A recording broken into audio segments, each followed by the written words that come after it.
Doctor Minu. আমি ঢাকা বিশ্ববিদ্যালয়ের ইংরেজি বিভাগ থেকে অনার্স এবং মাস্টার্স কমপ্লিট করেছি। আপু, যে 43তম বিসিএস থেকে অনেকেরই হয়তো বা চাকরির বয়স চলে গেছে, এই যে তাদেরকে অনেকেই বলছে যে তাদের আসলে কেন বাধ্য হয়েছে, সেই অপরাধ কি সেটাও রাষ্ট্র তাদেরকে পরিষ্কার করেনি। আপনার এই জায়গা থেকে আপনার আমার নিজেরই আসলে চাকরির বয়স এখন সরকারি চাকরির বয়সীমা পেরিয়ে গেছে। তো যেহেতু নিজে আগে একটা জব করতাম এবং আমাদের জয়েনিং ছিল জানুয়ারি 1 তারিখ গেজেট অনুযায়ী, সেই 1 তারিখের একদিন আগে এসে 3 ডিসেম্বর জানলাম যে আমার চাকরি নেই। এই চাকরিতে আমি যোগদান করতে পারছি না। আমার জয়েনিংটাকে সামনে রেখে আমি তো আগের চাকরিটা থেকেও অব্যাহতি নিয়েছিলাম। এই চাকরিতেও আমি যোগদান করতে পারছি না। আমার 44তম বিসিএসেরও ভাইভা ছিল। ভাইভাতেও যেহেতু এই ব্যাপারটা চলেই আসে যে 43তম বিসিএসে আমি কোথাও পোস্টেড নই, তার মানে আমি গেজেটেড নই। এটার একটা নেগেটিভ ইম্প্যাক্ট পড়েই ভাইভার উপরে পড়ে। এমনকি অন্য কোনোভাবে না হলেও অ্যাটলিস্ট আমি মেন্টালি ডাউন থাকবো, এটাই স্বাভাবিক। তো অবশ্যই আমার মানে কাঙ্ক্ষিত যে ভাইভাটা দেওয়া উচিত ছিল বা সর্বোচ্চটা, সেটা আমার পক্ষে নিশ্চিত করা সম্ভব হয়নি।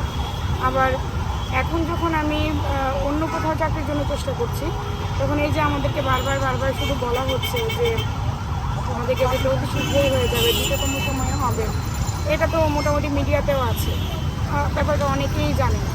দেখা যাচ্ছে অন্য কোথাও যখন আমি চাকরির জন্য চেষ্টা করতে যাচ্ছি, তখনও আমাকে এরকমভাবে শুনতে হয় যে আপনি তো আর আমাদের এখানে অন্তত 2-3 বছর সার্ভিস দিতে পারবেন না, কিংবা আপনাকে তো হয়েই যাবে, যখন হয়ে যাবে আপনি তো আবার চলেই যাবেন, আমরা তো আপনাকে কেন নেব, চাকরিতে কেন নেব।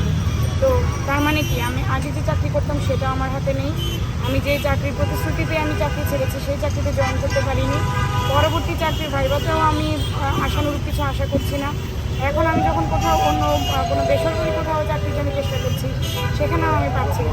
তাহলে আমি জানি না যে আমার রাষ্ট্রের কাছে আমি এমন কী অপরাধ করেছি যে আমার গোটা ক্যারিয়ারের যে সাইকেল, এটাই যখন আমার ধ্বংস হয়ে গেছে শুধুমাত্র একটা গেজেটকে কেন্দ্র করে, তাহলে আমার যদি তেমন কোনো অভিযোগ থাকবে, তেমন কোনো অপরাধ থাকবে, আমি সেটা দালিলিক প্রমাণ চাই।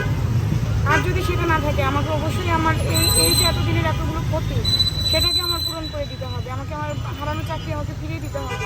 আমার যে আজকে সমাজে আমার যে একটা হারানো একটা ইমেজ, আমাকে সেটা ফিরিয়ে দিতে হবে। যে কেউ শুনলেই বলবে যে সরকারি চাকরিতে কেন গেজেটেড হলো না, বা গেজেট হয়ে কেন বাদ পড়েছে, তার মানে নিশ্চয়ই কোথাও সমস্যা আছে।